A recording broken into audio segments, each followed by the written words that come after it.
Thank you so much for having us, and special thanks to Ideon Science Park for great collaboration for our success that we've had. We think that, and also I would like to say thank you to Future by Lund. And I think speaking about the vision for the decreasing the CO2 emissions and also decreasing accidents, we have taken a very specific part in that job. And I think what is really interesting at the moment is that the timing is absolutely fabulous. What we are seeing at the moment is a change that we see seldom in history, because people are changing their views very quickly at the moment. And we notice that this will bring new business models. This will bring quite a new way of collaborating with each other. And we have noticed this change taking place in the companies that we work with.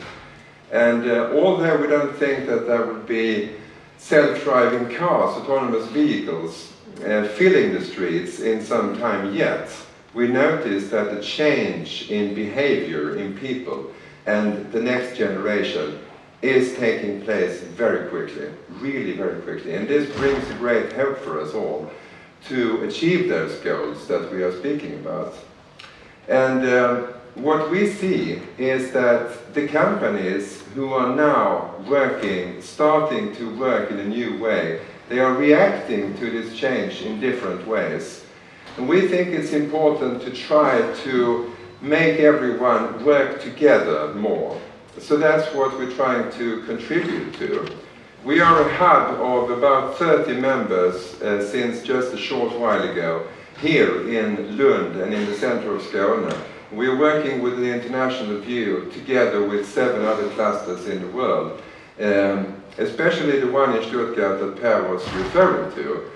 And we think this collaboration is very important because the ecosystem that we used to see, where you had the OEMs and the Tier 1s and Tier 2s and Tier 3s working in a traditional fashion, that is not going to happen anymore. Today you see Tier 1 and Tier 2 companies becoming the ones who carry the new revenue streams and will provide the new services to people and to cars. And this creates quite a new setting for everything to happen. And the collaboration to create these new models in different ways. How do I do this, Lotta? Is it to the right? Oh, that's us.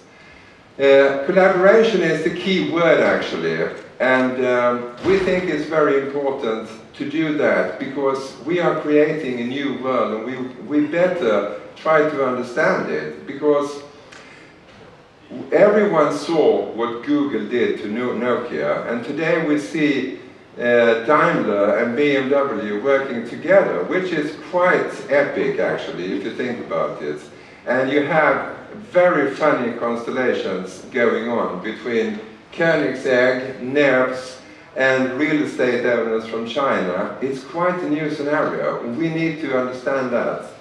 And what we have done is that we've tried to do one thing, and that is to broker contacts, businesses, projects, and resources.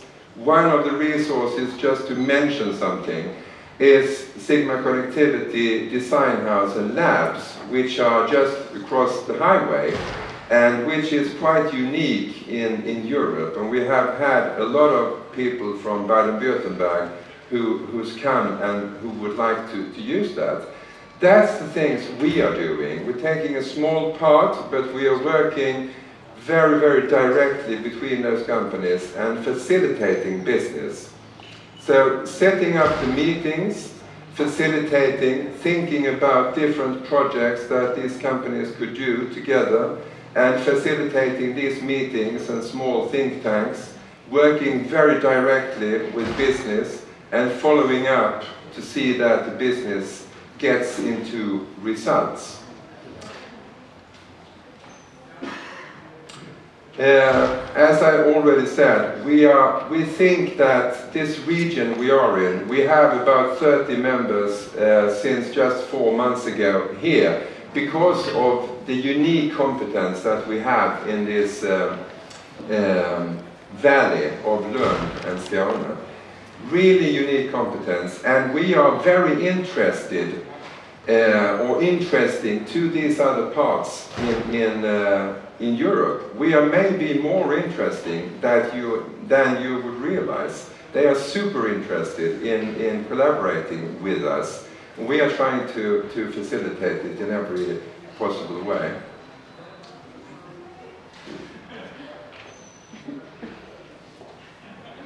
Hi. Does this work? Yes, it does. Colin Hallsberg is my name, and I also work with Mats in Smart Mobility.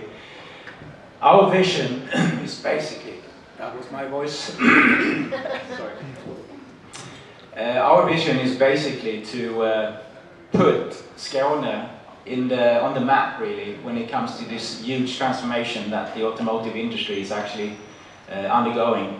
It's not only automotive, to be honest, it's transportation and the entire traffic system. It encompasses even pedestrians, to be honest. Now, I've been in sales throughout my entire life. Even since I stole my first kiss from my girlfriend at the age of 12, I realized that you need to have a competitive edge. And in order to do that, we need to focus, and we need to take that abroad and make it available for other companies in other regions. As we said, we have an extensive international view, and the reason is that we would like those international companies to come to Lund and to Skåne and take part in the innovation system and take part of the fantastic resources that we do have in the region. We had actually, I saw a study that the IT-kompetensrådet did on behalf of mobile hackers, actually, where it states that there is a shortage of about 70,000 IT engineers in Sweden until 2023. 12,000 is missing or lacking in this region. And if we have difficulties in finding the resources here, it's basically impossible in, for instance, Baden-Württemberg. So we need to focus and make this area very interesting to be order to compete, to bring that competitive edge to us. So what we do is that we take a stance basically in the expectations from the user and the user experience, since that will drive revenue streams, and the revenue streams will then be organized in some kind of a business model. And it all relates to the ACES, or CASE, whatever term you use. That's an acronym for autonomous, connected, electric and shared. Now, autonomous, we call it automation instead, because it will be some while before we have autonomous cars running around in our traffic system. And what do we have here in this region? Well, we have an innovation landscape that is quite unique. I mean, look at the history where we came from. During the 70s, when we were in heavy machineries, the shipyards and everything, and we have moved and taken a giant leap in that value chain, and it's now a knowledge and a brain belt even. We also have a very strong gaming industry. The gaming industry is extremely important or interesting for especially automotive, since the machine, the vehicles are being more and more complex.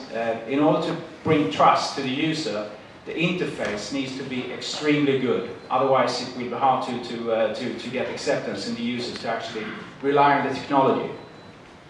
Gaming industry is also interesting because they are great in simulating things, both when it comes to digital visualization and what have you. We're also quite strong in system design and prototyping, cellular technology. We like to say, at least when we go abroad, that the cell phone was invented here. I know it's a bit of a stretch, but we have been spearheading cellular technology for some years, even invented Bluetooth. And the car of the future, or even today, is basically, it needs to be connected. So cellular technology is very, very important. We have 12,000 engineers working in that industry just some years ago. And we would like to organize it and focus it and make it available to other companies abroad. Yes. And then we have embedded systems as well, when it comes to Internet of Things and industrial Internet of Things. That is quite interesting when it comes to sensor fusions, or sensor fusion and in automation. And you know, a car that is automated in some sense have lots of cameras, radars, sound detectors, infrared sliders and everything. There's lots of sensors and a lot of data that needs to be collected. And that needs to be, you know, turned into some kind of information in cloud-based environments or even in embedded systems as well. So that makes us basically, those are actually the members that Mats mentioned earlier. I can see that there are actually some missing already. We actually got one of our first international member yesterday, CityQ in Oslo. They have a unique solution when it comes to e-bikes, and they are very interested in the membership here because, again, they are lacking resources and they are in a digitalization journey.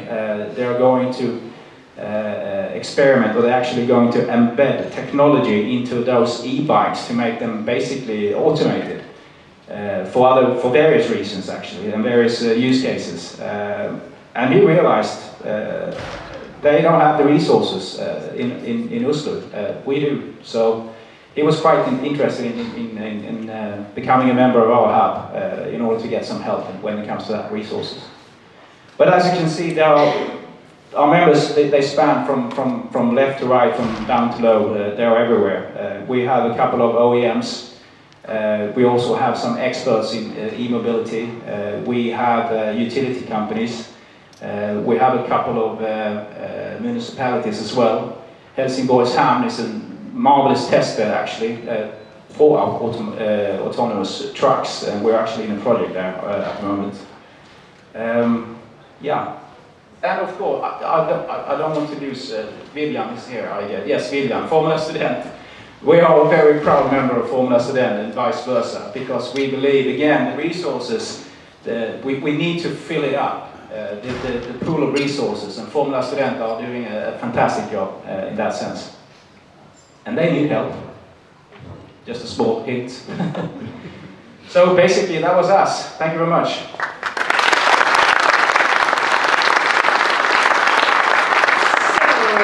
So much for a great presentation. You talk about automation. When do you think we'll have autonomous on-demand cars on the streets here in Lund? Well, I actually saw a flick on YouTube just the other day on a Model 3 that was fully autonomous, going around on the highway, doing line changes, stopping at stop signs, you know, everything was very smooth. So just to put an autonomous car on the road today, no problem. However, when it comes to collaborative driving, as I would like to say, when you actually need to collaborate with pedestrians, bicyclists, dogs, flying paper, mooses, everything, that's a completely different thing. And another thing is legislation. Autonomous cars today relies on neural networks, and a neural network is basically a black box. And when it comes to laws and legislations, they rest on principles that goes thousands of years back, where you can answer yes or no to a question. In a neural network, that is kind of hard, because it goes into several different layers, and out comes some kind of recommendation, and the car takes action. If something happens, it's impossible to see where is the fault, and you need always someone to blame. That's basically, the law and the insurance company. So that is the main thing today, is to solve that Gothic nut, how to get legislation on board. Yeah, legislation is not known to be that progressive. You also talk about changes in behavior of the younger generation. For some odd reason, I don't really feel hit by that, but could you elaborate a bit more? What changes do you see? Well, look at the scooters, for instance. How many here have tried the electric scooter? Well, I have tried. I didn't even get it to work, to be honest. I don't know. I did something terribly wrong. Now, if we ask that same question to the millennials or our kids, they have all tried it. And, they will not get the point of owning a car. So the shared economy is what they will embrace. They will also embrace the gig economy. So those are basically what we see right now today will have an impact. And actually I read a study from McKinsey that in a high disruption scenario forecasted that the revenues coming from recurrent revenues in the automotive industry will be at 2030 worth $1,500 billion US, which today is very, very small, and we're only talking about 10 years. That is tremendous growth, and that is due to the fact that our kids, they are changing the scenario, they are changing the scene entirely. Yeah, let's hope for that, because I know that I have a difficulties. Even if I like to think I'm a flexible person, I realize I'm not that easy to change, and I think that works for most of us. So do you have any suggestions of how we could change our behavior? That is a kind of an individual question. No, I guess you just have to be open, you have to embrace change, take that leap. We can help out with, taking a stance in the future and help navigate companies and find resources, IP and projects and initiatives and what have you. But we as persons, we need to be open and let go of the past. Great. So what kind of smart mobility solutions would you like to see here in Lund in 5 years? If you get to pick. I'd like to see more carpools. I'd like to see more mobility as a service solutions, where you actually have basically pay-as-you-go models, which addresses the gig economy as well, where you can actually, that comes basically from, we have a 15 to 20% growth in e-commerce annually. It's growing out of proportions. PostNord says that in 3 years' time, the amount of packages, boxes basically, will threefold.